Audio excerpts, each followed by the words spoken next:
अकोला जिल्ह्यातील आणि बाळापूर तालुक्यातील ग्राम खिरपुरी बुद्रुक बेंडक शेतशिवारातील उघडी राहित्रमुळे अनेक जनावरांना विजेचा फटका बसल्यानं शेतकरी भयभीत झाले होते।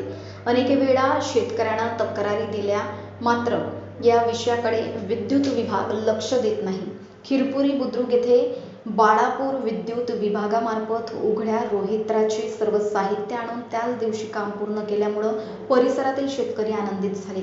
उघड्या रोहित्रामुळे शेतकऱ्यांमध्ये चिंता होती की रब्बी हंगाम सुरू होणार आणि रात्री याच रोहित्रामुळे शेतात जावं लागतं, त्यामुळे कधीही विजेचा धक्का लागू शकतो।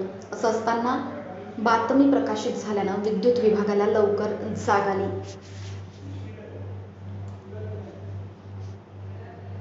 गाव दर्पण 24 न्यूज करिता संतोष मोरे, बाळापूर, अकोला। आमचे मित्र अजिंक्य भारतचे चंदन जंजाळ यांना ही ट्रान्सफॉर्मरची बाब त्यांच्या कानावर टाकली असताना त्यांनी लगेच अजिंक्य भारत न्यूजपेपर आणि त्यांच्या न्यूज चॅनलला ही बातमी प्रसारित केल्यामुळे ही गोष्ट कार्यकारी अधिकारी अनिल शेगावकर यांच्या समजली।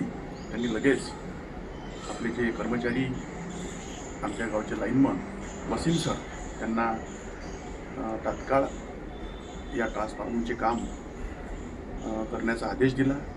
त्यांनीसुद्धा त्यांची टीम घेऊन त्यांनी लगेच ट्रान्सफॉर्मरवरील पेटी, त्यामधील फ्यूज, डिओ वगैरे सगळं नवीन टाकून नक्कीच कोणीतरी एका शेतकऱ्याचा जीव त्यांनी वाचवला असं म्हणण्यास वावगं नाही। म्हणून मी अजिंक्य भारत या वृत्तपत्राचे तसेच त्यांचे न्यूज चॅनलचे सुद्धा आभार व्यक्त करतो आणि शेतकऱ्यांना हा एक मोठा दिलासा मिळाला असं मी समजतो।